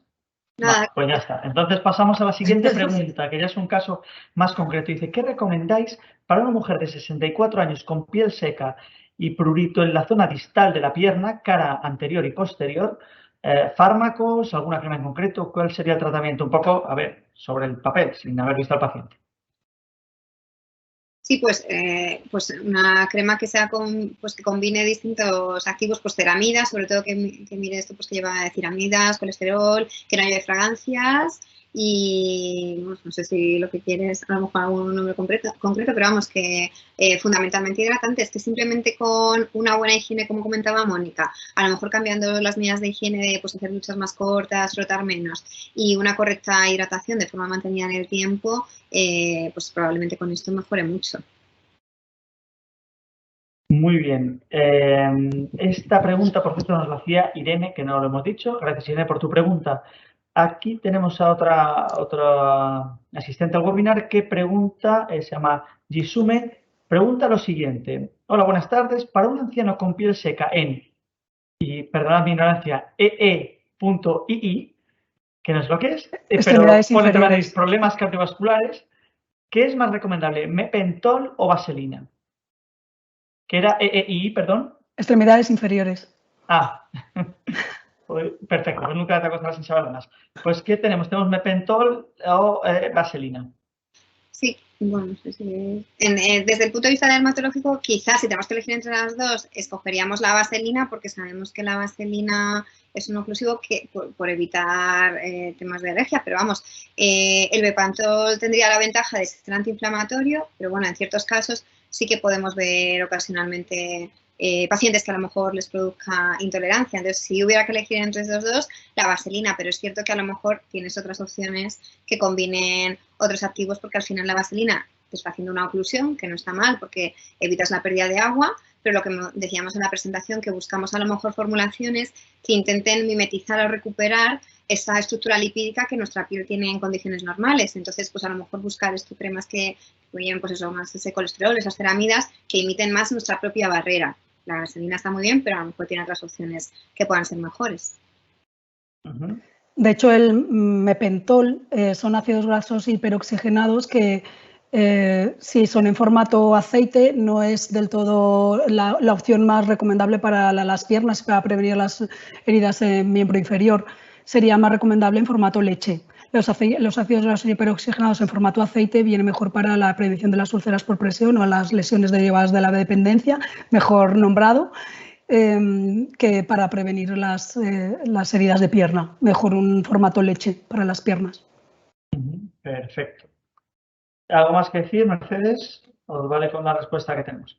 Yo poco tengo que decir porque las expertas han hablado y conocen la base, vamos a decirlo así, los productos. Efectivamente, la vaselina es una sustancia que es muy útil y que puede ayudarnos, pero que tiene, pues por ejemplo, pues puede ser beneficioso otro tipo de productos y que en el caso de prevención, pues podemos utilizar, como dice Maite, productos que contengan otras sustancias biomiméticas con la composición de la piel. Y bueno, pues es muy útil, como decía Mónica, en esas personas con dependencia.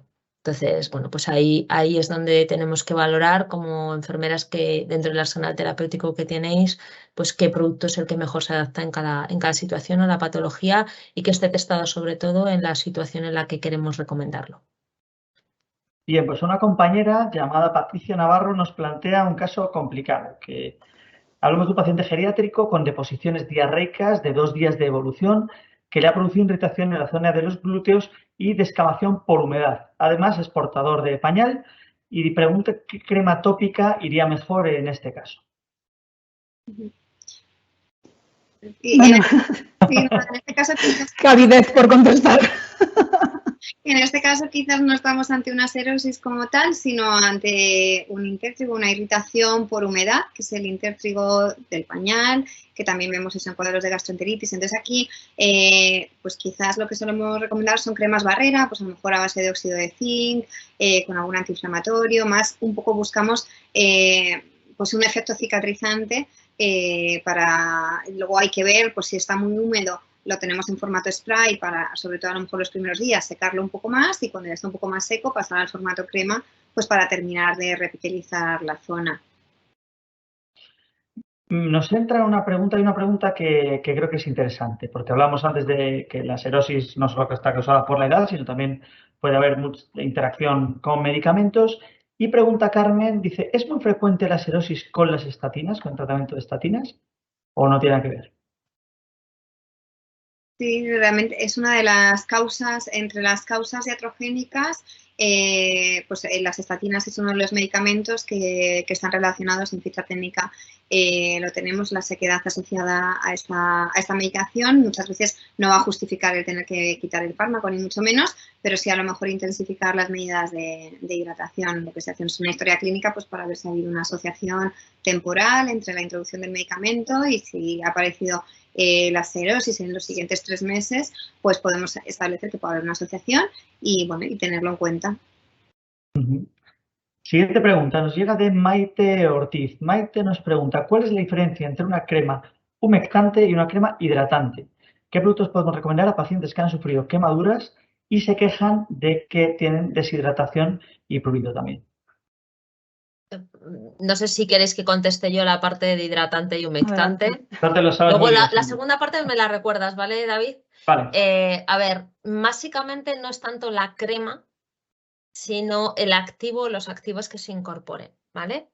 Dentro de lo que diríamos los activos hidratantes los podemos clasificar de muy diferente manera, los activos, los pasivos, emolientes. Entonces, básicamente podríamos decir que tenemos aquellos que aportan agua directamente, hay otros que lo que hacen es retener el agua y lo que tendríamos los emolientes es una cosa que es entre medias, ¿vale? Y lo que nos permite es hacer un efecto, podríamos decir, de ablandamiento, ¿vale? De hacer que esté más...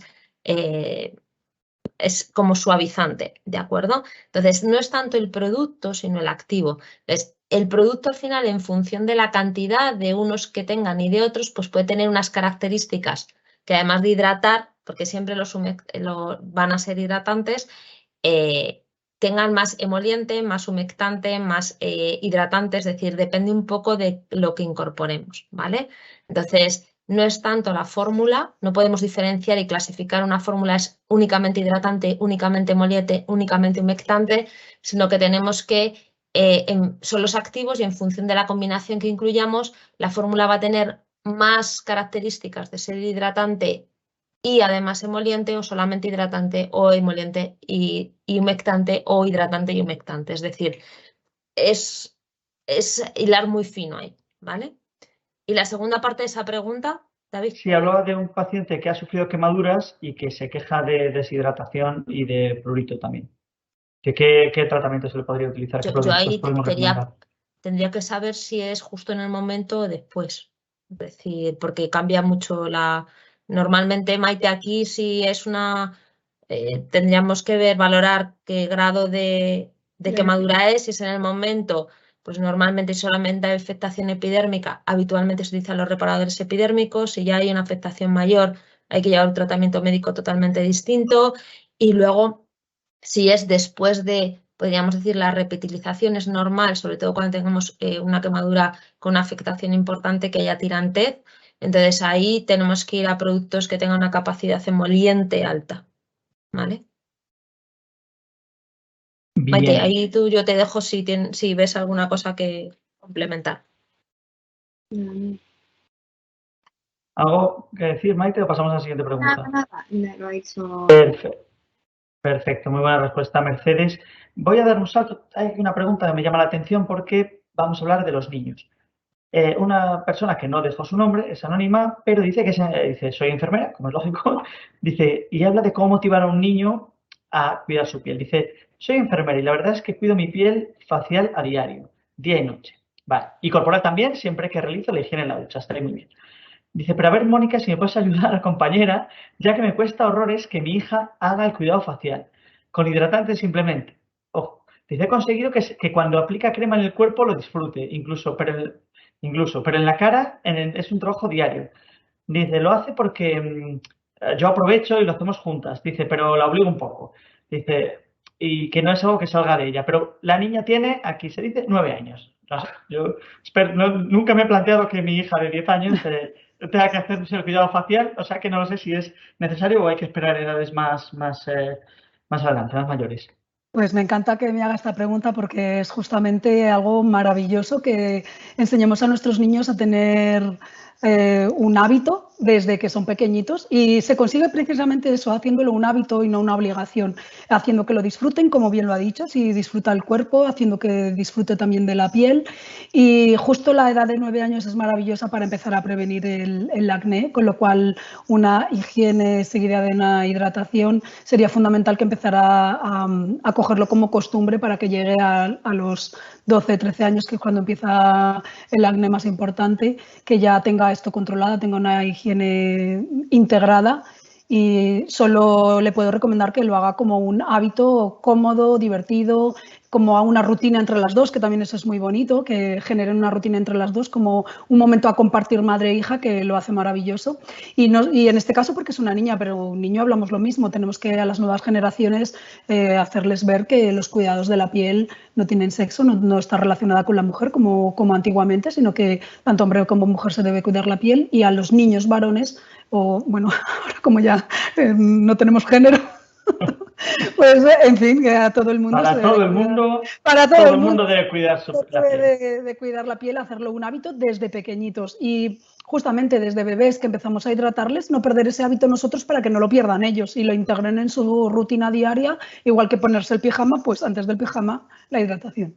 Mercedes levantó la mano. Sí, solamente es una de las reticencias a aplicarse los productos los niños, es que a veces se los meten dentro de los ojos y obviamente, aunque sean productos que estén pensados para que tengan tolerancia ocular, son productos que habitualmente no hay que aplicarlos dentro del ojo, entonces cuando se lo meten dentro les puede picar.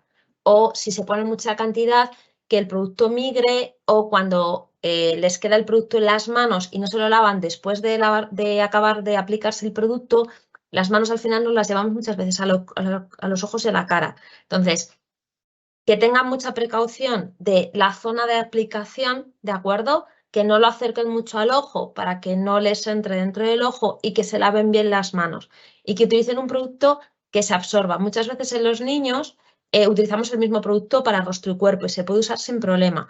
Ojo, la cantidad que se pone, en el rostro hace falta muy poquita cantidad de ese tipo de productos y si somos muy pro, tener un producto específico para la piel del rostro del niño se absorbe mucho más rápido, por lo tanto no le va a dejar en la superficie ni va a acabar entrando en los ojos. Entonces, una de las reticencias de la aplicación, que suele ser el de me pica, me entra en los ojos, tenemos que cuidar pues cómo lo hacemos. Simplemente es una recomendación de aplicación, ¿vale?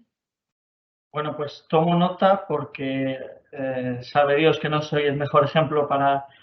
Pero bueno, vamos a intentar que nuestros hijos también cojan estas rutinas que les ayuda a tener una piel sana cuando sean más mayores y la vida sea más dura con ellos. Sin salir del ámbito infantil, hay una enfermera que trabaja en una unidad de prematuros, ojo, y dice que nos encontramos con el problema de que hay pocos productos testados para esa población.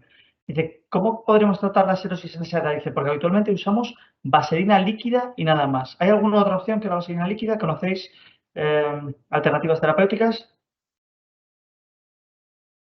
No, es verdad que yo no tengo práctica con prematuros, no veo a Mercedes. Yo, de hecho, a ver, hay productos que están testados desde recién nacido, desde el día 0.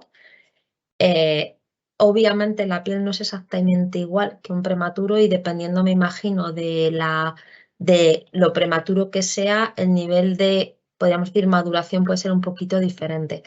No hay especificaciones en la reglamentación cosmética, igual que sí que las hay para los bebés, de cómo tienen que ser esos productos o qué sustancias pueden incluir hasta una cierta cantidad. Es decir, hay unas ciertas limitaciones en ese tipo en productos para bebés.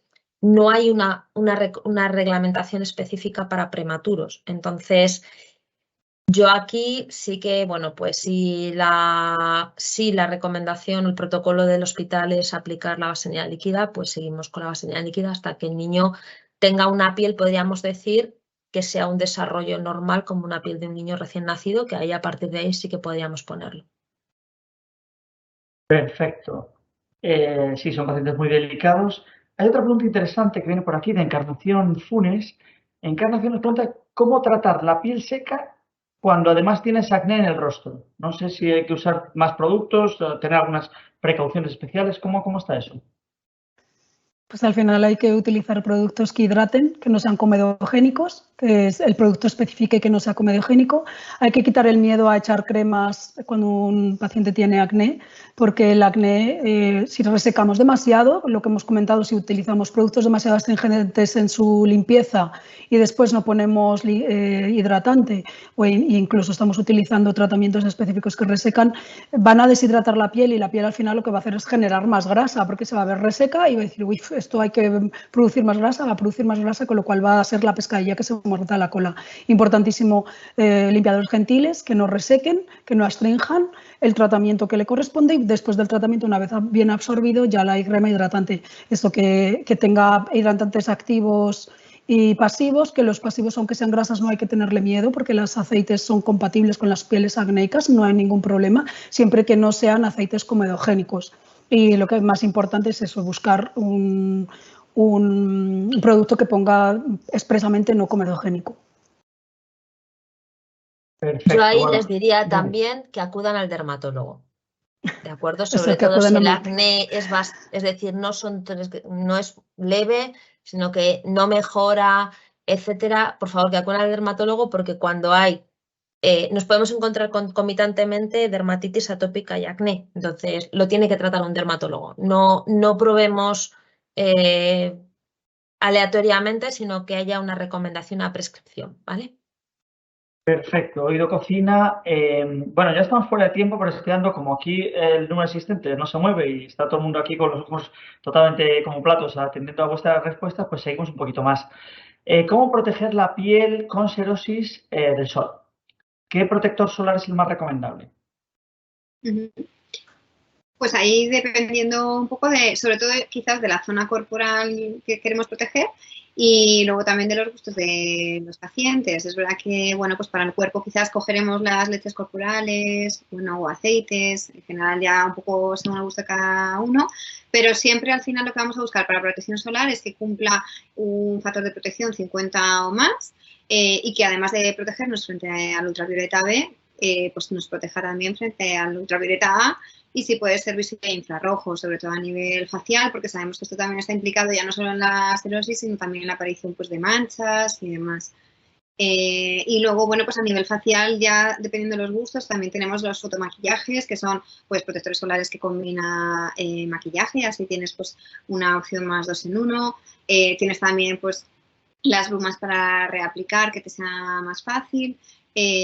Pero bueno, simplemente pues lo que ha comentado Mónica, también lo importante es el paso, el orden en el que te aplicas los productos. Al final, antes de ese maquillaje, pues lo que has debido aplicar primero es una correcta hidratación y ya después a continuación el protector solar.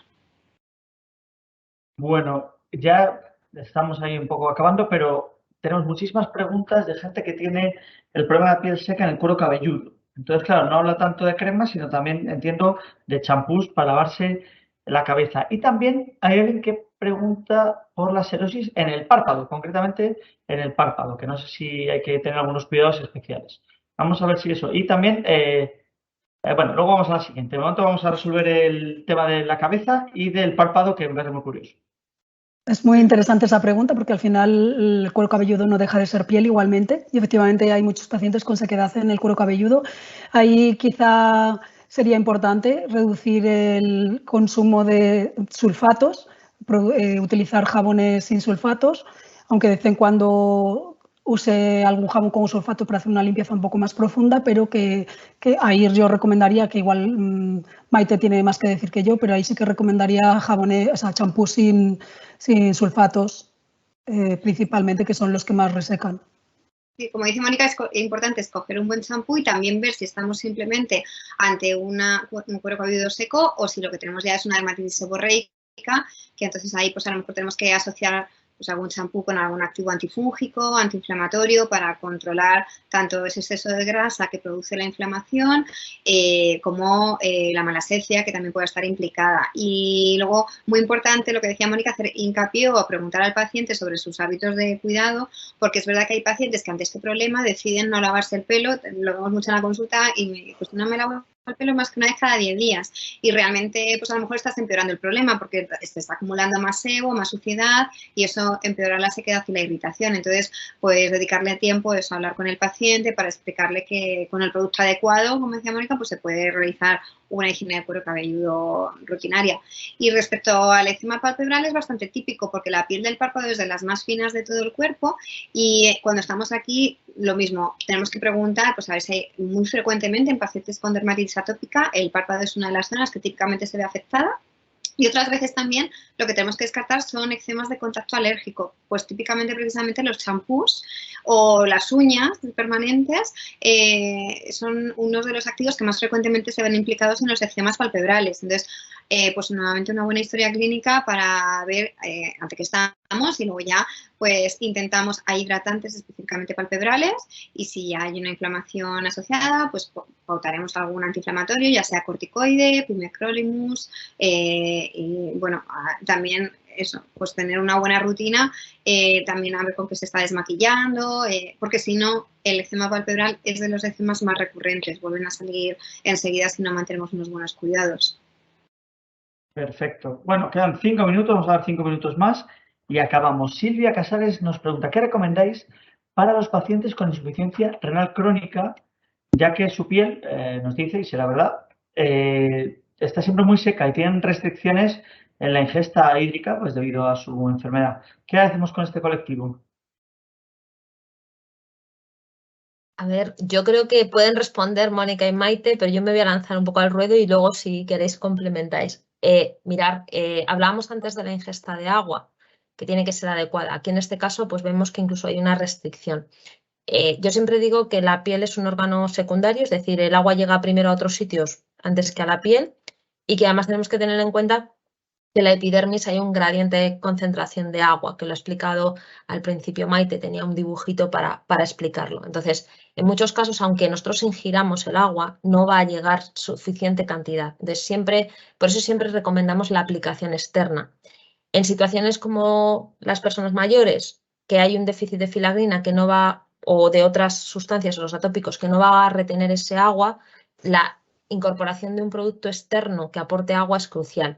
En este caso, en el que plantean, en el que vemos que hay un déficit de agua porque no se está ingiriendo suficiente, la incorporación de un producto externo que aporte agua, que sea capaz de retener el agua que tiene en esa superficie de la piel va a ser clave. Entonces, yo os diría que aquí vamos a trabajar sobre la barrera cutánea, es decir, productos que nos ayuden a reparar la barrera cutánea, ricos en ceramidas, que os aporten lípidos, que incluso hay productos que incorporan, por ejemplo, urea o que puedan incorporar ceramidas o que incorporen triglicéridos, nos van a ayudar muchísimo a que esa piel, podríamos decir, esté más elástica.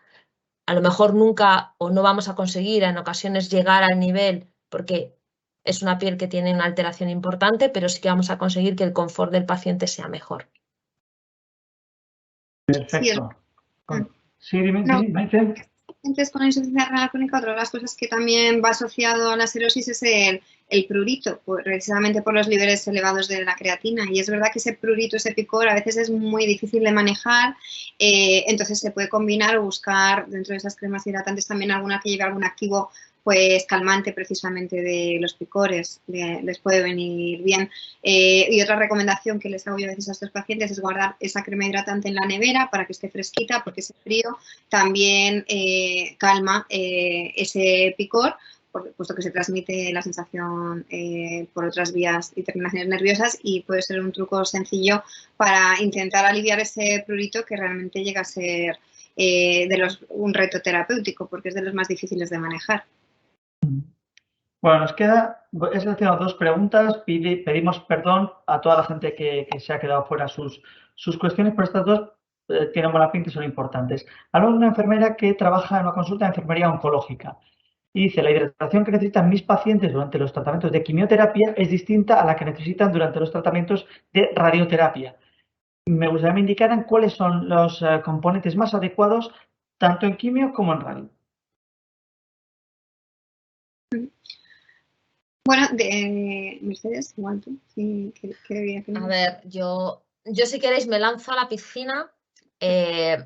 Para mí, a ver, sí que es cierto que puede haber componentes, en muchos casos van a ser muy parecidos, ¿eh? No penséis una gran diferencia a lo mejor a nivel de composición de tipo de activos. Para mí lo importante es que el producto esté testado en paciente oncológico, ¿de acuerdo? Y ahí no es que incorpore un activo que tenga un beneficio sobre el paciente oncológico, sino que el producto final sea testado para garantizar la tolerancia. Y yo aquí, aunque nosotros estemos y hemos hablado, y bueno, sabéis que la sesión la hacemos a través de CeraVe, creo que la Rosposé tiene una gama de productos que la han testado en paciente oncológico, Tilipicar, Toleriane, que yo creo que son aliados para esas situaciones de radiodermitis, para paciente oncológico con tratamiento citostático que produce mucha sequedad también funciona muy bien. Los productos solares lo tienen también, se pueden usar en paciente oncológico y también, sobre todo, para las nuevas terapias donde hay, podríamos decir, efectos a nivel de la piel que no son los habituales de sequedad, sino que pueden ser otros, pues el ras cutáneo, etcétera. Creo que ahí es donde bueno, pues tenemos un gran aliado y siempre para mí no es el activo, es el producto que esté testado en paciente oncológico. Y ahí es donde tenéis que hacer una labor de investigación y que realmente esté testado en esa situación. ¿Algo que aportar, compañeras? Divino. Perfecto. Bueno, con la última pregunta. María Ángeles García pregunta: ¿es adecuado el uso de cremas con corticoides para serosis peribucal? ¿Y cuáles serán sus efectos secundarios de su uso continuo? Efectivamente, los corticoides. No sé si me oís. Sí, claro. Los corticoides a nivel facial lo reservaríamos para casos muy extremos y de manera muy puntual, te diría nada, no más de 4 o 5 días. No sería lo más indicado. Ahí si es una serosis intensa, pues hay otros productos como pueda ser el pimecrolimus, que es un activo que no produce la atrofia, porque al final lo que nos da miedo de los corticoides a nivel facial es pues erupciones acneiformes, por ejemplo, o la atrofia, que la piel se vuelva fina, con lesiones vasculares, si lo usamos a largo plazo.